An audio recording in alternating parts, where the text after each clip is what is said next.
Would you like to invite Aniruddh to share his insight and? Yes, yeah.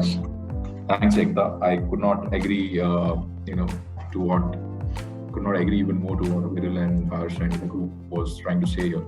My limited point on the commercial models which are emerging is that all of us are looking at India as a market, but the role of tech and the role of physical versus digital or the digital also depends on the healthcare and the payer model in which you want to operate.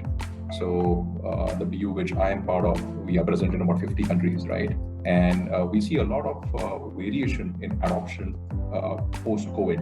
The discussion here was whether do we still need, what is the relevance of a rep? And we have seen that there are many countries in which this adoption is much higher. Now, if you take away the geography slice and you put a therapy slice, right? So there are many segments in which the relevance of a rep, the relative relevance of a rep varies. For example, there are a lot of niche companies which partnered with a lot of e-commerce giants in the recent 18 to 24 months, and a lot of new commercial models have emerged. So looping back to the theme, right? So profit definitely is an important lens for every organization today, and more so ever than it was in the past.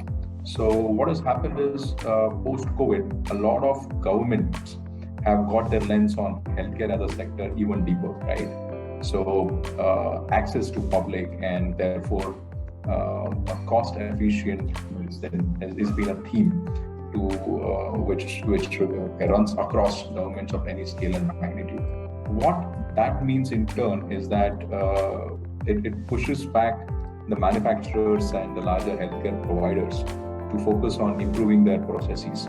So one way is your sales and general expenses when we talk about the reps and the tech that we use to promote, but it also integrates back to the last hour of discussion we had on efficient manufacturing processes.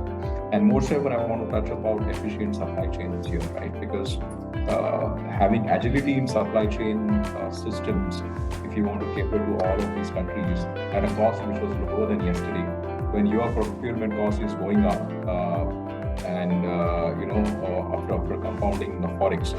So anyways, let me not pivot towards the profit side of things, but it is even more important than it was yesterday. So a lot of new commercial models have evolved beyond just adopting this technology on the manufacturing side. And this is, we have witnessed a lot of new age partnering.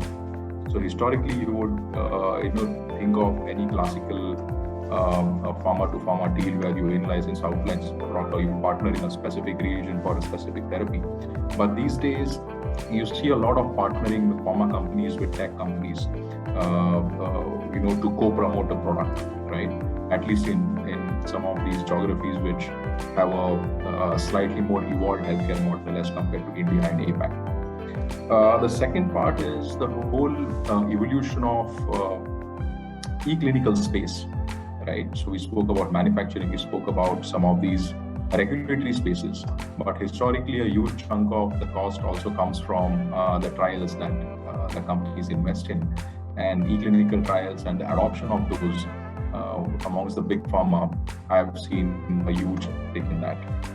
And with this is also an advent of e-commerce. So Harsh spoke about multi-channel and omni-channel marketing, but purely from a cost of sale perspective, in markets like India as well, right? This is one of the fastest growing spaces, purely from where it was, say, 4-5 years back. But in many other markets, we see that these are already more stable spaces from a growth perspective. And a lot of efficiencies are being driven in to predict the buying behavior, to predict the purchase behavior of not just individuals, but also entities, right? So you have key accounts, you have hospitals, nursing homes. Some of these governments also use, the government representative organizations also use this to predict demand. So I think a lot has been said about efficiencies on the shop floor. I just wanted to bring in the perspective that with profit as a lens, a lot of things are evolving on the commercial front end as well as on the other spaces, just the new models of engagement that are coming in. And I think I would give it back to Ekta to invite more views from Viral and others. But it's a phenomenally engaging discussions. And offhand, I would like to also understand from Ecubix how, I think there's a wonderful presentation by Anu, which threw light on efficiencies on the shop floor. But if you also have some solutions to drive efficiencies on commercial models, or if you have some use cases, that would be very, very interesting. Because implementing in factory is a more intense effort, but we can easily pilot some of these commercial models in some countries and then scale it up. So that's my parting thoughts. And thanks for this opportunity to share my views.